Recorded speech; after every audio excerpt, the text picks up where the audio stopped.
All right. It is a nice, warm, sunny day. When we're done here, get out and make some vitamin D. And I'm gonna turn this over to Sue, and she can introduce our guest. Hello, everybody, and hope you had a happy 4th of July. I did too. I'd like to introduce Erik Schubach. He's back by popular demand, and today he's going to talk about, we had a good title. I like it. Tips, tricks, and challenges of writing a series. So I'll just turn it over to Erik and let him take it from here. Thanks, Erik.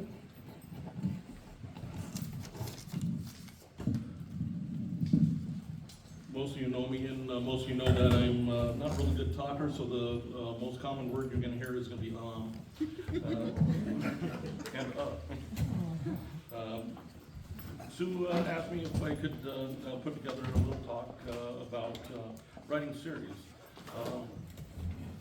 The tips and tricks that I have, and also some of the challenges to writing a series. I'm trying to think here. The most basic step to writing a series, or writing any book, even if you think it's a standalone, is don't write it as a standalone. Think of it as part of a series. Always go into it with that mindset, because if your book winds up being popular, people are going to want more from that world that you've built. And so if you went into it with the mindset that it is going to be part of the series, you can add little bits and pieces into your writing that will accommodate it becoming a series.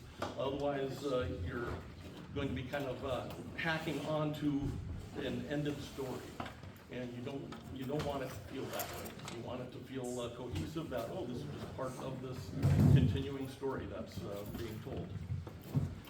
Let's see here.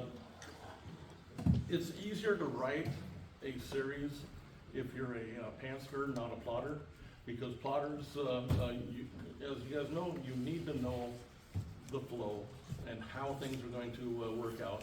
So you actually have to, from the very beginning, as a plotter, map out the entire series before you begin. Whereas a pantser like me, you just write. It'll come together, and you'll even surprise yourself at times where you'll come up with something and you'll go, hey, that actually fits in with something I wrote. And then everybody thinks, hey, you planned that for 3 or 4 books. No, you didn't. Let's see here.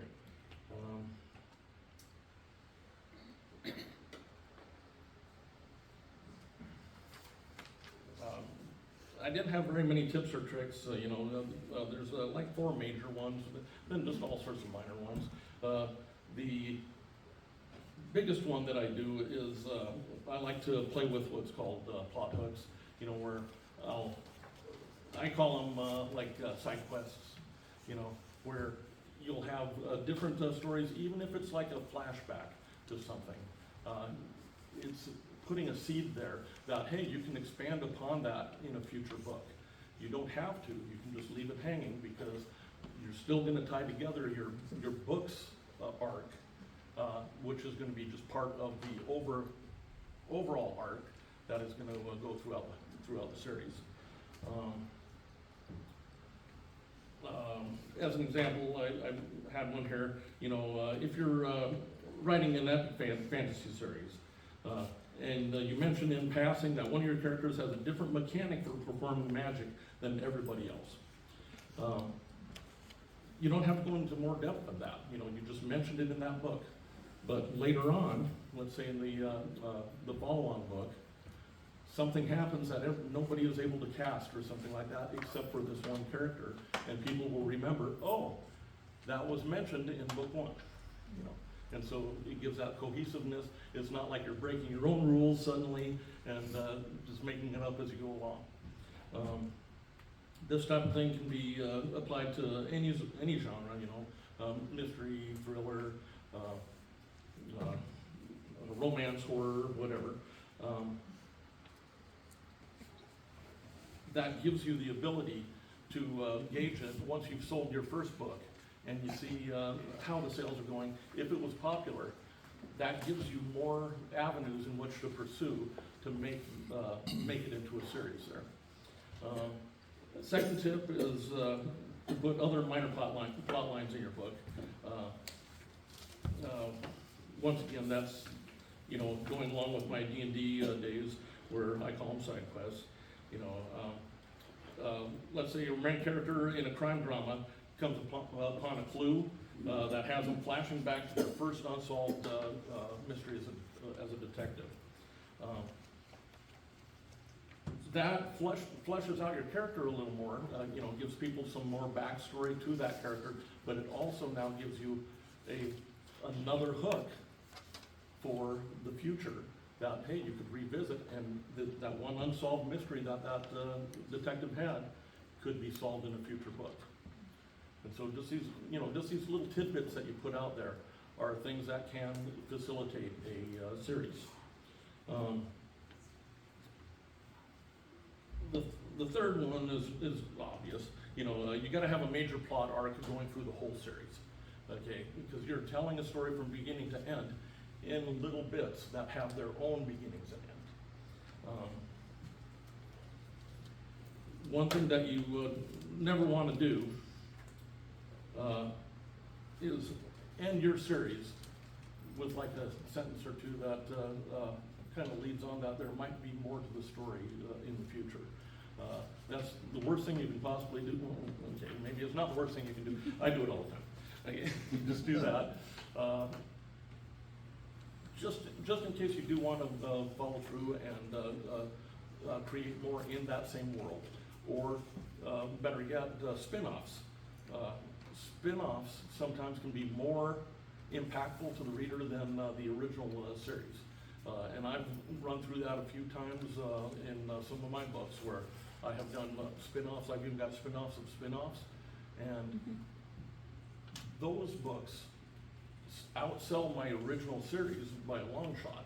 You know, so never think that, oh, a spin-off's a bad idea because it's just a subset of my main. No, it's going to be their own stories, that type of thing. The biggest thing I can say is there's no such thing as a disposable side character, okay?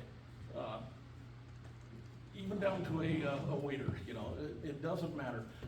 Don't ever make a one-dimensional character, because you never know who's going to like that character, and sometimes those types of characters can wind up being so loved by the readers that you can do a spin-off with that character alone. So I always write every character, every side character, as a main character. It doesn't matter. And you'll get people saying, well, you don't want to waste words, you know, you gotta just do what moves your plot forward. It's like, well, you are moving a plot forward, you're just not moving the plot from that book forward. Because once again, if you get a spin-off or a continuation of the series, and that character becomes somebody more impactful than they are now, you didn't waste a single word. Let's see here. Some of my books, let me give you an example here.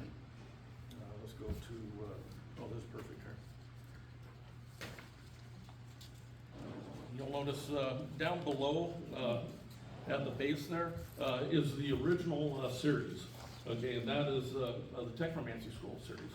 It's the parent series, whereas the Spiral Rising series, which is the one above it, is a spin-off of.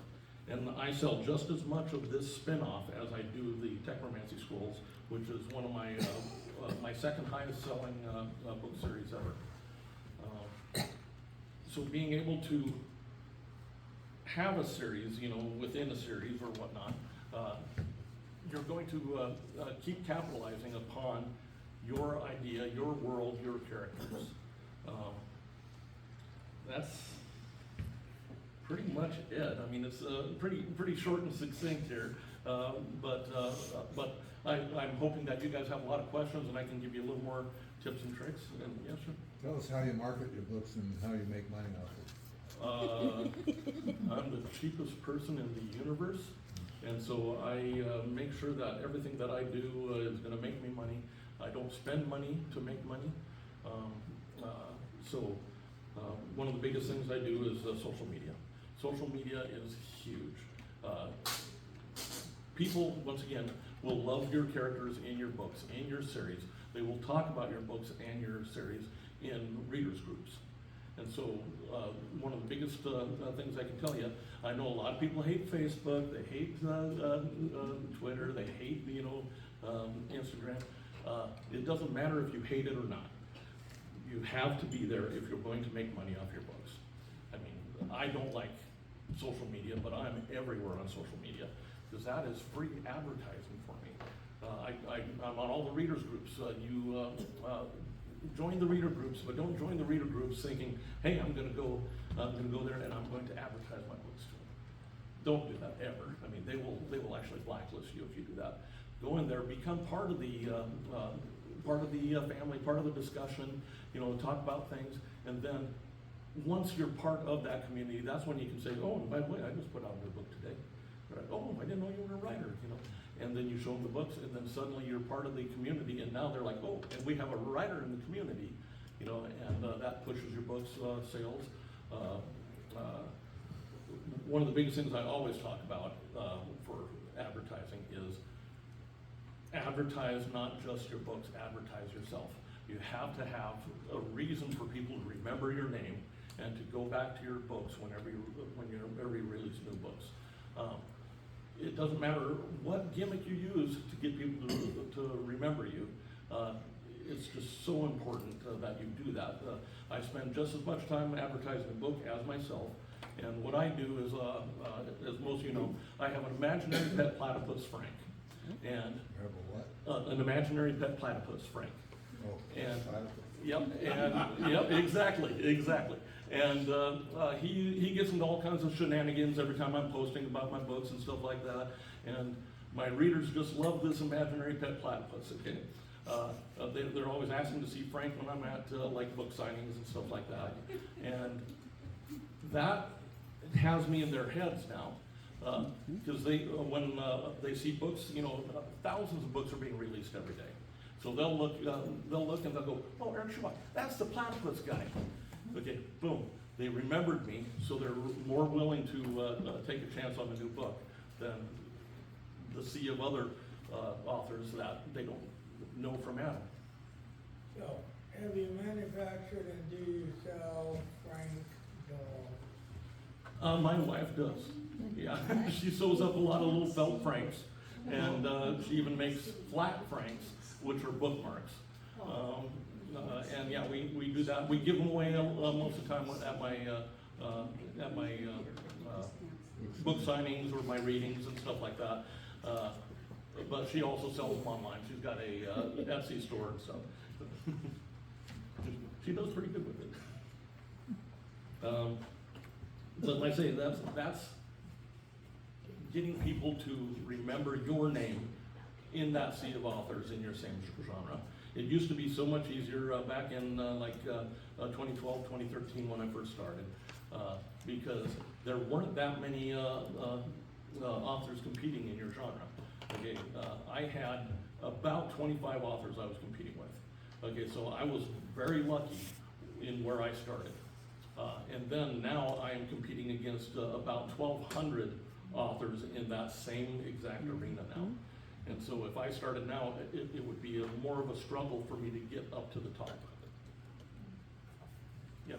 I have two different questions. One, on the marketing, how often do you post on Facebook and Instagram?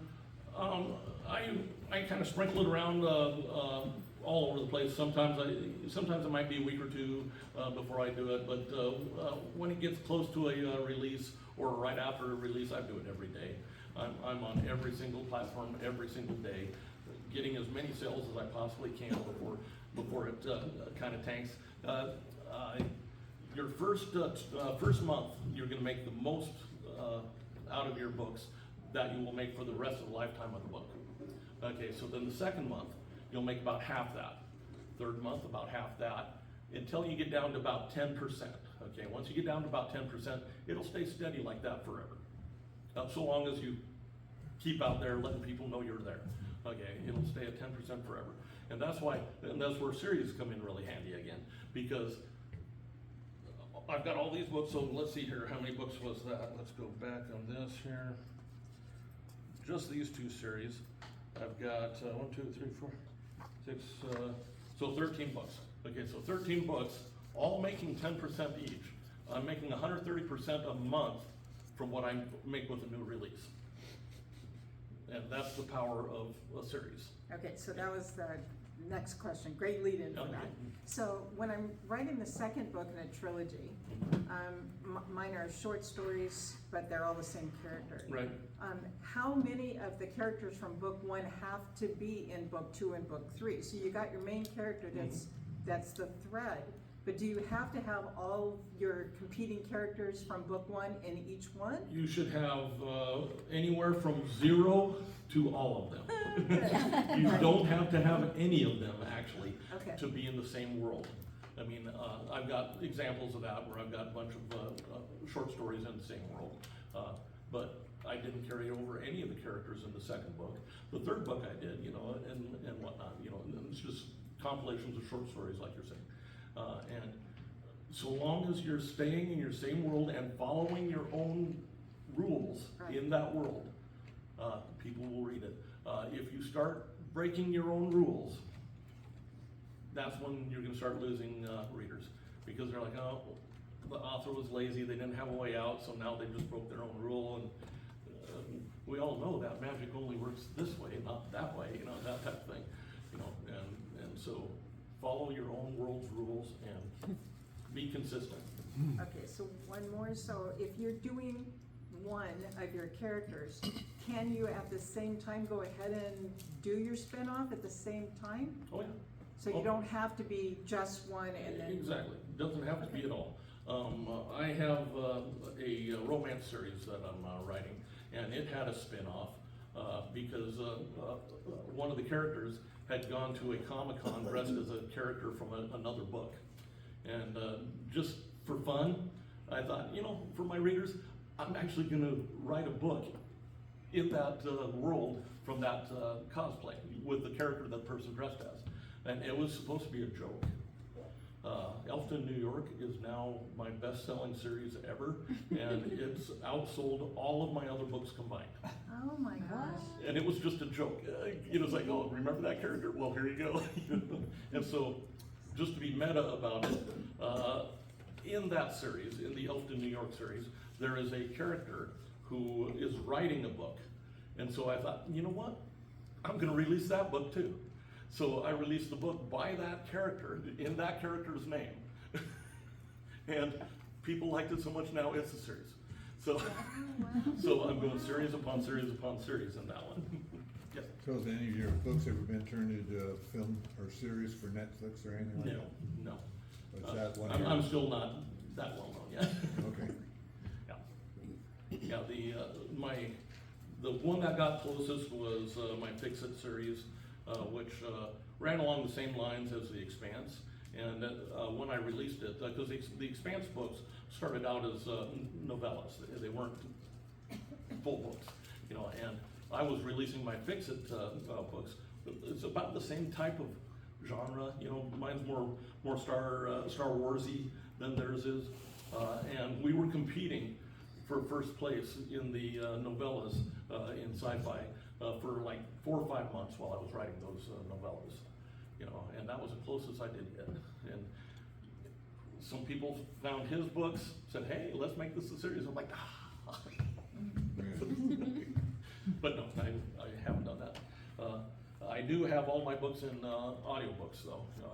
Every single book, it doesn't matter if it's a short story or anything else, make an audiobook of it. I mean, just, it's free to do on ACX. It doesn't cost you a penny. What I do is I share the profits with the narrator, so they get half the profits, I get half the profits. Best thing ever, because once again, I don't pay. I don't pay anything. I try not to ever put any money down to make money. I mean, because that's where you're gonna start losing money. Yeah. And so I always do all these royalty share deals and stuff like that. And if it's successful, I am more than happy to share it with the narrator. It's like, heck Right. yeah. I mean, it's their talent, you know, it's like, boom, let's do this, you know?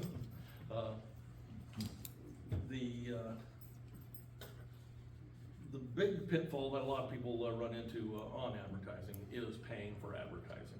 Okay, you're gonna go on Amazon, Amazon's gonna say, hey, this is wonderful, look at this, we can get you, 10,000 clicks. They didn't say sales, they said they'll get you 10,000 clicks, okay, so you pay for these 10,000 clicks, you pay, let's say, $150, okay, so you paid $150, hey, it worked, I got 30 sales off this, I haven't had a sale in a month, you know, and then I got 30 sales, it's like, oh, wait, but I made $1. Because all the money went to Amazon. They're not there to help you, they're there to make money. They're there to help themselves, so they're making money off of you, then they're making money off your product, then they're making money off the people buying your product. So, yeah, don't be fooled that you can do that. BookBub, another one. People think, oh, I'll do a BookBub advertisement, you know, this is gonna be wonderful. Yeah, but they require you to put your book on sale for like 99 cents before they'll do this. Okay, so now your book, instead of $4.99, is down at 99 cents. Then you're paying them to be on the list, you know, that they send out. You're gonna make pennies on the dollar. Suddenly, like say, let's say you sell, you'll do real good on BookBub. You'll sell like 100 copies, 150 copies. It's like great, but now you're making like 5 cents, 10 cents a copy. It's like, that's terrible. I price my books, my first few books that I put out, I played with the price until I found the golden zone. Again, the golden zone for a new book, it sounds depressing, but you'll make a ton of money, is $4.99. So you sell your book for $4.99. Whether it's a paperback, whether it's a ebook, whether it's a audiobook, I make the same amount of money per copy. So I may sell a paperback for, let's say, $17.99. With that, I'm gonna make $3.50. Okay, off of $4.99 on Amazon for a ebook, I make $3.50. The way that Amazon prices or Audible prices my audiobooks, no choice of mine until recently. They're actually letting you price them yourself now. I made about $3.50 a copy. So to me, it doesn't matter what people buy, what genre, you know, what format they buy in. I'm going to make the same amount of money. So here I am making $3.50. This person went on BookBub for $250. They got a return of $310. I sell the same amount of books. I just made like 8 times what they made, and I didn't put that money into BookBub. And like I say, it may just be me being a cheapskate, but I don't think that you need to put money in to make money. You shouldn't have to. Any other questions? Well, what do you have to pay to have the books made? Absolutely nothing. Once again, I'm a cheapskate. I don't pay a penny. If you submit your book to Amazon, it costs you $0.00 to put on there. If you want Amazon to make paperbacks for you, that costs $0.00. You want them to make audiobooks for you, that costs $0.00. Okay, if you're paying somebody to do any of those 3 things, you're just wasting your money. Well, how does Amazon make any money off of it? They're making tons of money off you. Every time that you sell a book, they're making 30% off of every sale, every single sale. And then, not only that, but they charge you for every download. So if somebody downloads, it's like, well, shouldn't that just be on them? No. They charge you like 30 cents for that download on top of the percentage that they're making, the 30% that they're making. Because you'll make 70% on every sale there. And all you have to do, you just fill out the form on KDP, which is Kindle Direct Publishing.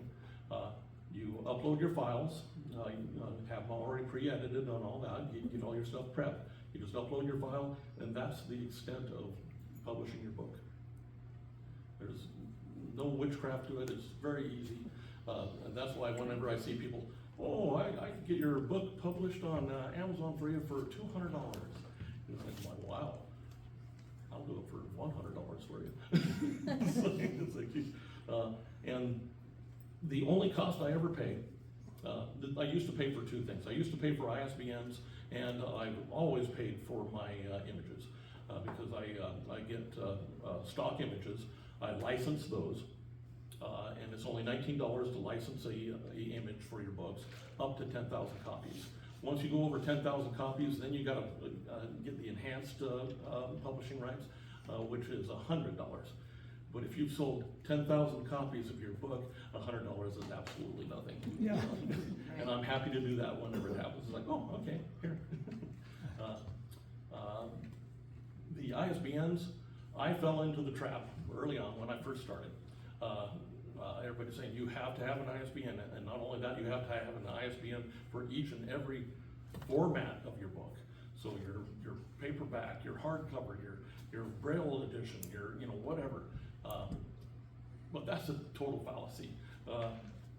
Every single one of those online platforms that you can publish at, whether it's Ingram Spark, Drafted Digital, Smashwords, Barnes and Noble, Amazon, they will give you one for free. And I thought, because I was misinformed, they're like, oh, the ISBN designates who the publisher is. And I'm like, well, does that mean Amazon has rights to my book? Oh, no. No, they don't. You still have 100% rights to your book. They're just the ones that publish that particular one that people are getting. And who cares? It doesn't matter. So before I was paying, when I first started, I was paying $150 per ISBN, because you can only get them at Bowker, okay? And I was, worried about that, because once again, I don't like paying money to make money. And once I finally figured it out, well, by that time, I was paying blocks of 50, because with blocks of 50, you pay, I want to say it's $400. I can't remember because it's been so long since I've bought one, but I think it was $400 for a block of 50, as opposed to $150 for one. I was like, oh, okay, I'll do that. But once I ran out, that's when I figured out that you didn't need an ISBN, because they'll give you a free one, and I've never looked back, and it's never been a problem. So when you are on Amazon, do you go through, working at competitive categories and keywords and Publisher Rocket and all that stuff? Yeah, you go in there and they're going to ask you a bunch of keywords. They give you up to, I want to say it's 15 or something like that, up to 15 keywords. Don't quote me on that. It might be 10 or 15. But you put your own keywords in. You select your own genres. They're actually giving you more genres than they used to. It used to be only 2 genres that you could pick. You could pick your main genre and the secondary. Now I think it's 3 or 4. I think it's 3. Is it 3? Yeah. Yeah. So it's like 3. So you're getting there. And what you want to do is pick the most granular one you can find. Okay. So even if it's 5 layers deep. Okay. Because when you list it, so let's say it's fantasy, epic, magic realism, and I don't know, puppy dogs. It's like pick puppy dogs. Don't pick any of those others. Because what's going to happen now is you will be listed in all of those categories, all the way down that tree.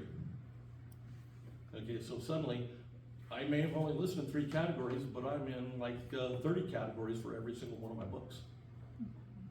By picking the most granular one you can find. And then that granular one, you can actually use for advertising, because when you get that tight of a subject, there's only like 5 authors out there. So hey, guess what? On your first day that you started selling the book, you sold, let's say 200 books your first day. It's like, hey, you're #1 in that category. You're a #1 bestseller. And people are like, oh, that's just on Amazon. It's like, what do you mean just on Amazon? The largest book marketplace in the world says you are the bestseller. You are the bestseller. Okay, and so almost all my books, you'll see #1 bestseller, #1 bestseller, #1 bestseller, and it's because I went granular on it. If I tried to put my epic fantasy book in epic fantasy, you'd never find me. You would never find me, and I would never get to be the, number one. I mean, The Hobbit is what, how many years, 80 years or something like that, years old, and it's still number one. It's like, you will never get number one there. But by going to the granular level, suddenly you can get the recognition in multiple categories. I don't know what you mean by granular. The smallest category you can possibly find. So like I say, you've got an overreaching category of fantasy, like I was saying. It's got like 20 subcategories. One of them may be epic. So you go to epic. Okay, then under epic, there may be magic realism and aliens or something, stuff like this. Under that, you pick one of those, and you just keep going until there's no branch on that tree. Okay. So you're going all the way to the bottom, and by doing that, your book will be listed in every step along the way along that branch. Yes. Where do you get your images? I go to multiple places, mostly depositphotos.com and shutterstock.com. And like I say, I'll just go there, I'll grab a $19 image that matches the idea in my head, and then I just modify it in GIMP or in PaintShop Pro, because once again, I don't have Photoshop because I don't like spending money if I don't have to. I just do some modifications so that it fits my book exactly. Then I call it good on that. Then you've got to download the templates from Amazon or whichever venue that you're going to be publishing at, whether it's Amazon or Drafted Digital or Ingram Spark. You get their template, and then you just make your book cover fit that template before you upload it to them. Because that's going to be where they don't really care about your manuscript at all. They're going to care about that cover every single time. And if there's just one little tiny thing that's off on that cover, they will deny it and say, nope, fix this. They will not publish it unless your cover is correct. Have you ever used AI to create a cover? I will never use AI to create a cover because, I'll put a caveat on that. The only AI I would ever use to create a cover is one where they have their own resources that they trained it on. If they trained it using the internet, scraping the internet for images and stuff like that, that is just out and out theft. It'd be the same as well, you've seen all the books that are being written by AI now. Barnes & Noble will only take like 2 or 3 books from you now per year because people are submitting like thousands of books a day that are AI generated, but they were all trained off of our books. So they're stealing all of our content. They're plagiarizing all of our content to build these AI books. And it's the same with the covers. They're going through all the images on the internet, and then they build it with all of that.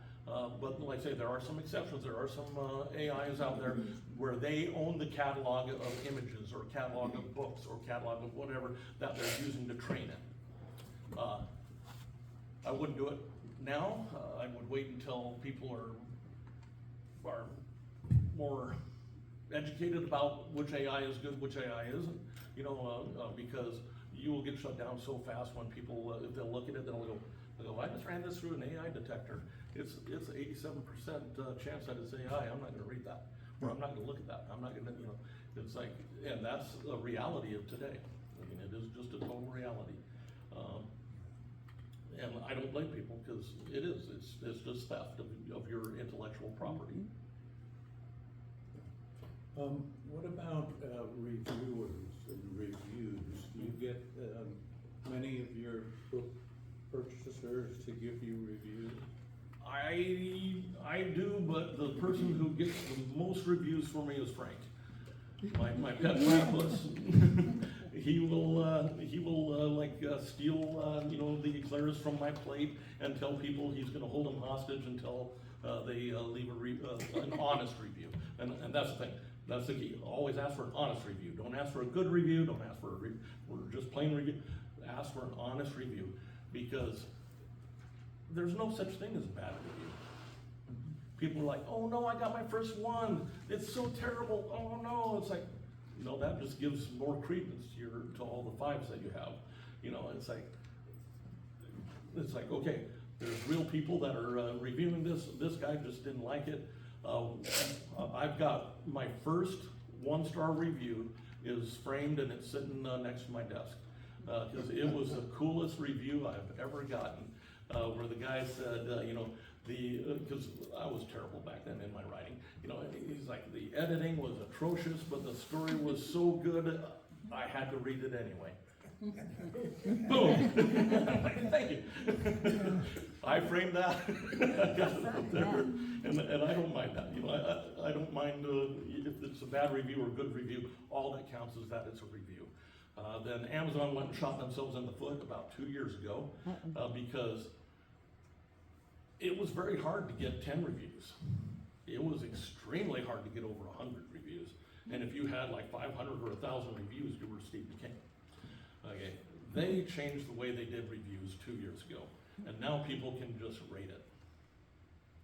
And so people are inherently lazy, and if I can just rate it, okay, I rated a 5 and I walk away. I didn't have to write a review. So now you're getting less reviews now than you were, but you're getting more people contributing to your rating than before. So it's a mixed bag. Yeah. Just a follow-up on the granular question, because you were talking about genre categories and then keywords, and then you brought up the granular. So does the granular apply to the categories of genre or to keywords? To the genre, not to keywords. Keywords are totally separate. And keywords, don't repeat keywords. So let's say you are in the epic fantasy genre. Don't make one of your keywords epic fantasy. You just wasted a keyword. Find something else. Is it a romantic comedy? Is it what? Just put that in there. And that's how you can get into other categories that you're not in.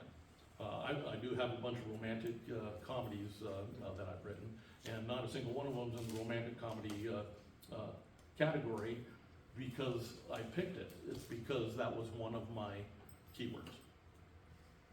And so I got into another category that, even though they let me only have 2 or 3. Yeah, talking about, leaving a story open to follow up. There's a story about Sherlock Holmes. He killed off Sherlock Holmes in one of his episodes, and his fans were irate, so he had to figure out a way to recover, to continue the series. And it just, okay, yeah. He learned the hard way on that one. Oh, I did that on purpose. It was great. Yeah. I had people telling me that they hated me now, that they're never going to read one of my books ever again, that it was the worst thing I could possibly have done was to kill the main character. Oh, that was so much fun.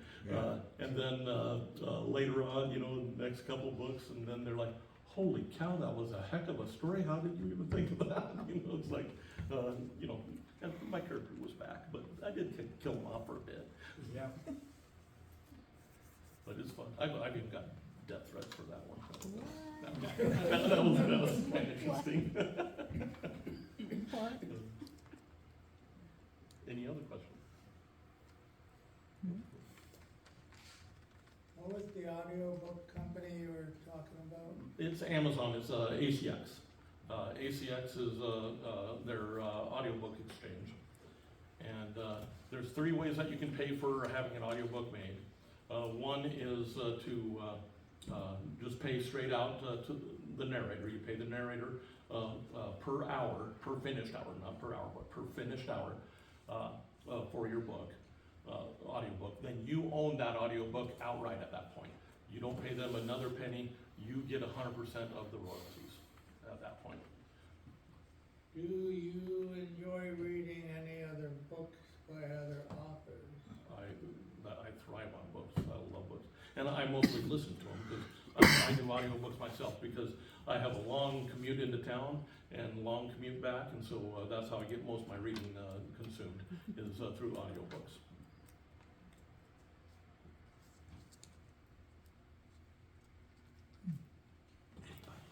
Nobody. Okay, so I guess that's it. All right. Thank you. Thank you.